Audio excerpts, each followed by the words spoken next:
Assalamualaikum guys, welcome back.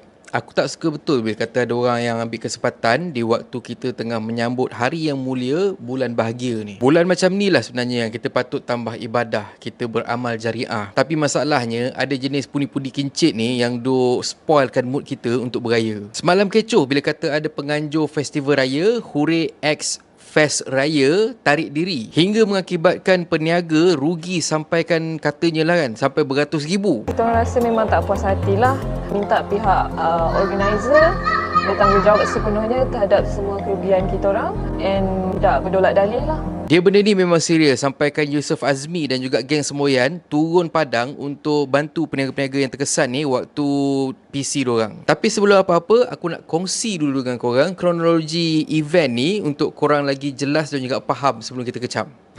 Nak kecam terus. Benda ni mula bila kata bulan lepas penganjur ni dia buat PC dan juga dia announce yang diorang bakal adakan satu event raya yang mana ianya akan menghimpunkan 100 usahawan termasuk daripada kalangan selebriti dan juga influencer terkenal, dan event ni dijangka bermula pada 17 hari bulan April sampailah 21 April. Apa yang membuatkan event ni special ialah diorang akan adakan selama 72 jam tanpa henti. Ikut makluman, diorang punya mekanisme dekat event tu ialah peniaga-peniaga yang datang kena bagi harga borong ataupun harga yang murah berbanding dengan jualan-jualan dekat luar sana tu, tak kisahlah dekat kedai ke dekat gerai ke dekat event mana-mana benda semua. So kiranya diorang nak adopt konsep kalau kata peniaga yang menjual barang diorang sehari sebelum raya. Waktu tu kan memang potong harga benda semua kan. So diorang punya konsep diorang nak buat macam tu untuk 3 hari berturut-turut. Hari tu kalau ikutkan 21 adalah hari terakhir, 22 adalah raya. So nak tak nak, kalau dia tu adalah penjual baju Melayu, dia terpaksalah bagi diskaun daripada 30% yang kita janji, dia kenalah bagi 60% untuk habiskan stok dia.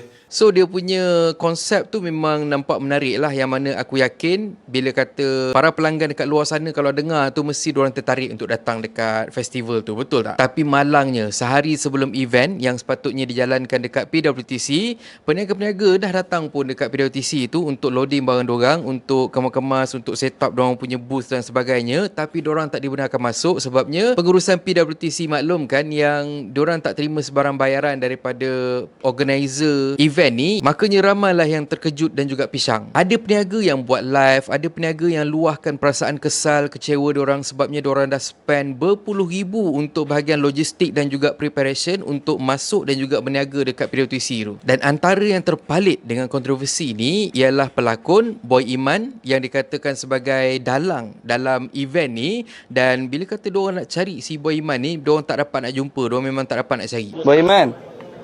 Ya. Yusof Azmi ya. Awak kat mana dekat mana? Cuma sekarang saya nak bercakap. Apa ni, dekat mana? Tapi macam mana pun Boy Iman ada update status dan menafikan apa yang diperkatakan oleh netizen. Ini statement daripada Boy Iman sendirilah. Tiba-tiba ramai betul yang menyebut nama saya di media sosial petang ni. Siap tag, komen, DM, bla bla bla bla, termasuk rakan media, kawan-kawan, rakan selebriti, apatah lagi netizen. Berikutan apa yang berlaku di satu acara membeli belah raya yang sepatutnya berlangsung di PWTC tetapi tak jadi dan ditunda pada satu tarikh yang baru. Untuk elak salah faham dan fitnah yang berlaku kepada saya terpaksa bagi tahu juga kenyataan untuk pengetahuan semua. Saya tak layak bercakap apatah lagi memberi kenyataan melibatkan syarikat kerana itu bukan syarikat saya. Saya bukan CEO syarikat dan tak bertanggungjawab terhadap akaun syarikat, perjalanan syarikat, SOP syarikat, keputusan syarikat selagi mana syarikat masih beroperasi dan sah serta mempunyai pemilik syarikat, lembaga pengarah syarikat dan CEO syarikat. Saya hanyalah pekerja yang makan gaji tertakluk kepada surat tawaran kerja dan surat pelantikan yang dikeluarkan kepada saya mengikut skop kerja yang termaktub di situ ditandatangani oleh saya dan CEO syarikat. Andai saya bercakap lebih-lebih, saya boleh dikenakan tindakan oleh pihak syarikat kerana saya masih bekerja dalam syarikat. Seperti mana yang anda tahu dan nampak dah viral CEO syarikat saya yang bercakap bagi pihak syarikat. Malahan, jenama acara ini juga telah didaftarkan atas nama peribadi beliau. Saya juga mewakili NGO saya yang berdaftar, Kelab Usahawan Selebriti Malaysia, untuk usaha sama sebagai rakan strategik untuk acara ini, di mana saya sebagai pengasas dan presiden membantu ahli-ahli saya, rakan-rakan usahawan selebriti untuk berniaga bersama di acara ini. So maksudnya orang yang tarik, orang yang tolong carikan usahawan selebriti semua tu, usahawan selebriti tu ialah Boy Iman lah. Kenyataan saya ini adalah fakta dan boleh dibawa ke pihak berkuasa atau mahkamah kerana semuanya telah dokumentasikan secara sah dan saya sedia untuk disiasat oleh PDRM. Macam mana pun penganjur festival ni iaitu Datuk Muhammad Alif ada bagi dua option kepada peniaga-peniaga yang terkesan ni.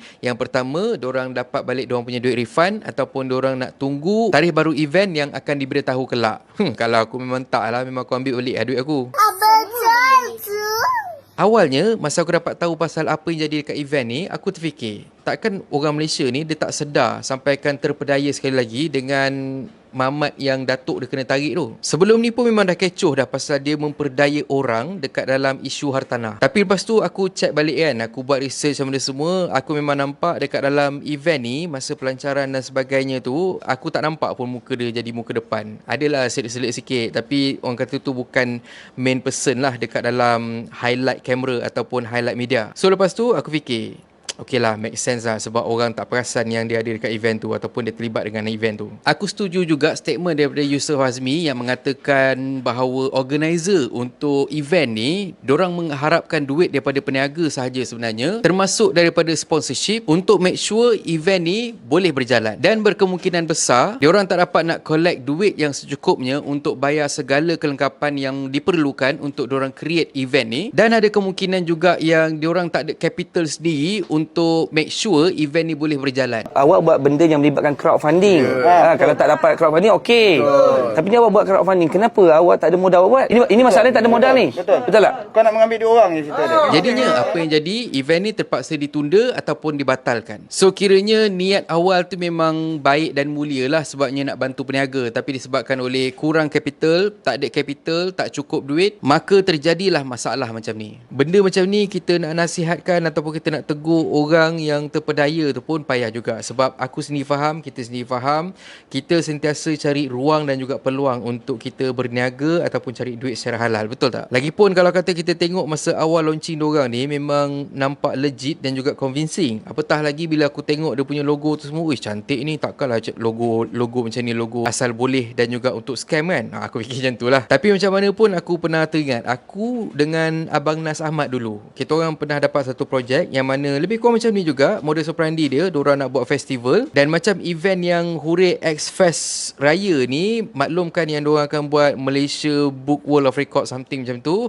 Event yang aku masuk dengan Abang Nas Ahmad ni pun gunakan modus operandi yang sama. Dia kata nak break Malaysian Books of Record untuk bazar terbesar or something macam tu lah. Tapi lepas meeting, lepas launching benda semua, tiba-tiba hilang penganjur.